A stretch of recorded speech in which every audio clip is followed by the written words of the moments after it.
வணக்கம் ஃப்ரெண்ட்ஸ். நம்ம cash flow statement தான் வந்து பார்த்துட்டு இருக்கோம். ப்ரீவியஸ் கிளாஸஸில் கேஷ் ஃப்ளோ ஸ்டேட்மெண்ட்னா என்னது, operating activities, investing activities and financing ஆக்டிவிட்டீஸ்னால் என்னன்றதை பார்த்தோம். And then cash flow from operating activities direct method use பண்ணி எப்படி ப்ரிப்பேர் பண்ணணுன்றதை பார்த்தோம். அண்ட் தென் இன்டைரக்ட் மெத்தட்னா என்னன்றதையும் பார்த்தோம். அதுக்கான ஃபார்மேட்டையும் பார்த்தோம். அந்த கிளாஸஸ் ஏதாவது மிஸ் பண்ணியிருந்தீங்க அப்படின்னா அதுக்கான லிங்க் நான் டிஸ்கிரிப்ஷனில் ப்ரொவைட் பண்ணியிருக்கேன். அதை கிளிக் பண்ணி போய் பார்த்துக்கோங்க. இன்னைக்கு நம்மளுடைய கிளாஸில் இந்த இன்டைரக்ட் மெத்தடை யூஸ் பண்ணி கேஷ் ஃப்ளோ ஃப்ரம் ஆப்ரேட்டிங் ஆக்டிவிட்டீஸை எப்படி ஃபைண்ட் அவுட் பண்ணுவோம் அப்படின்றதுக்கான சம் தான் வந்து ஒர்க் அவுட் பண்ண போகிறோம். The following is the profit and loss account of Yamuna Limited. Statement of profit and loss account of Yamuna Limited for the year ended 31st March 2017. So, இங்க நம்மளுக்கு என்ன information கொடுத்திருக்காங்க, revenue from operations that is 10 lakh rupees, then எக்ஸ்பென்சன்ஸ்ல வந்து cost of material consumed வந்து 50,000 rupees, then stock in trade that is purchases வந்து 5 lakh rupees, then other expenses வந்து 3 lakh rupees. So total expenditure எவ்வளவு 8,50,000. தென் profit before tax வந்து 1,50,000 கொடுத்துருக்காங்க.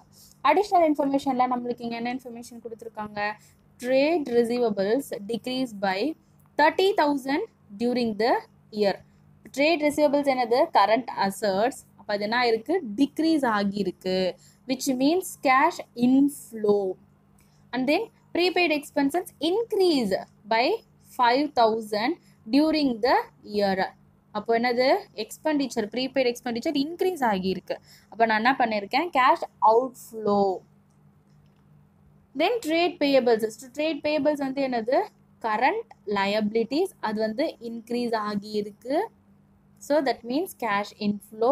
And then outstanding expenses payable increased by 3,000 during the year. அதுவும் வந்து cash inflow. Other expenses included depreciation of 25,000. But depreciation வந்து நம்மளுக்கு என்னது, non cash item. Compute net cash from operations from the year ended 31st March 2017 by the indirect method. So find out பண்ணலாம் இல்லையா. So first நம்ம என்ன heading கொடுக்கணும், cash flow from operating activities indirect method.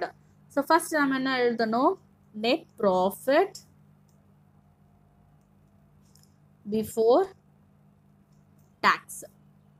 So இங்கே நம்மளுக்கு என்ன கொடுத்துருக்காங்க, 1,50,000 கொடுத்துருக்காங்க. So 1,50,000. Next adjustments for. So first என்ன அட்ஜஸ்ட்மெண்ட் பண்ணணும், நான் கேஷ் ஐட்டம்க்கு, தட் இஸ் டெப்ரிசியேஷன். டெப்ரிசியேஷன் நம்ம என்ன பண்ணணும், ஆட் பண்ணுவோம்.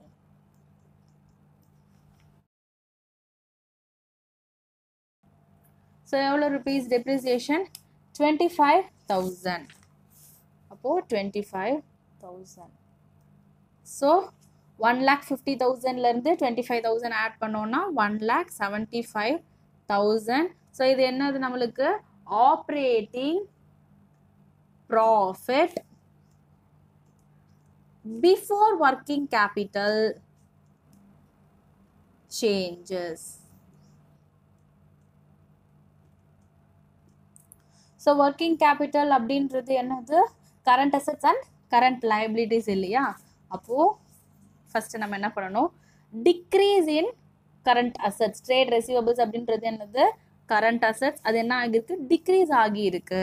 அப்போனா நம்ம அதை என்ன பண்ணணும், ஆட் பண்ணணும். Decrease in trade receivables.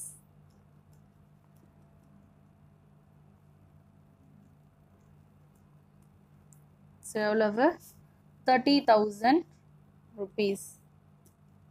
அடுத்தது வந்து என்னது, ப்ரீபெய்ட் எக்ஸ்பென்சஸ் இன்க்ரீஸ் ஆகிருக்கு. இன்க்ரீஸ் ஆயிருந்தா அதை நம்ம என்ன பண்ணணும், மைனஸ் பண்ணணும். Prepaid expenses is also a current asset. அப்போ less increase in prepaid expenses எவ்வளவு, rupees 5000. ஸோ நெகட்டிவ் ஃபிகரை நம்ம எப்படி ரெப்ரசென்ட் பண்ணுவோம்? வித்தின் ப்ராக்கெட்டில் ரெப்ரசென்ட் பண்ணுவோம். And then increase in trade payable. Trade payable அப்படின்றது என்னது? Current liabilities. லயபிலிட்டி வந்து இன்க்ரீஸ் ஆகிருக்கு, which means plus. Add increase in trade payables 15,000 rupees. Again add increase in outstanding expenses, that is 3,000.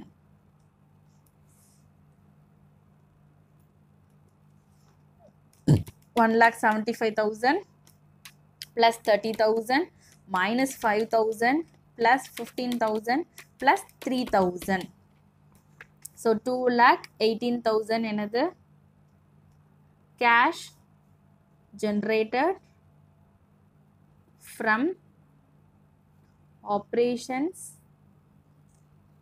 before tax.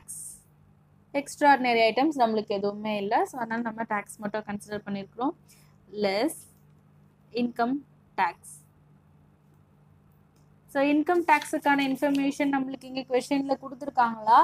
இல்லை. So அதனால் நம்ம அதை வந்து நம்ம இங்கே வந்து ஜஸ்ட் வந்து ஐஃபன் போட்டுக்கலாம்.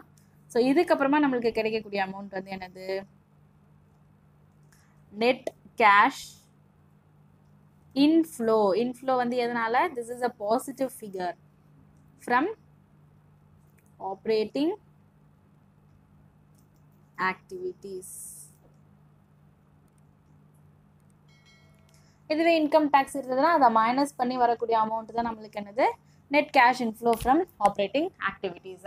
ஸோ நீங்களும் வந்து இதுக்கு ரிலேட்டடாக என்ன சம் இருக்கோ அதை ஒர்க் அவுட் பண்ணி பாருங்கள். ஏதாவது டவுட்ஸ் இருந்துச்சு அப்படின்னா அதை கமெண்ட் செக்ஷனில் லீவ் பண்ணுங்கள். ப்ரீவியஸ் கிளாஸஸ் ஏதாவது மிஸ் பண்ணியிருந்தீங்க அப்படின்னா அதுக்கான லிங்க் நான் டிஸ்கிரிப்ஷனில் ப்ரொவைட் பண்ணியிருக்கேன். அதை கிளிக் பண்ணி போய் பார்த்துக்கோங்க. இந்த கிளாஸஸ் எல்லாமே உங்களுக்கு யூஸ்ஃபுல்லாக இருக்குது அப்படின்னா மறக்காமல் உங்களோட ஃப்ரெண்ட்ஸுக்கும் ஷேர் பண்ணுங்கள்.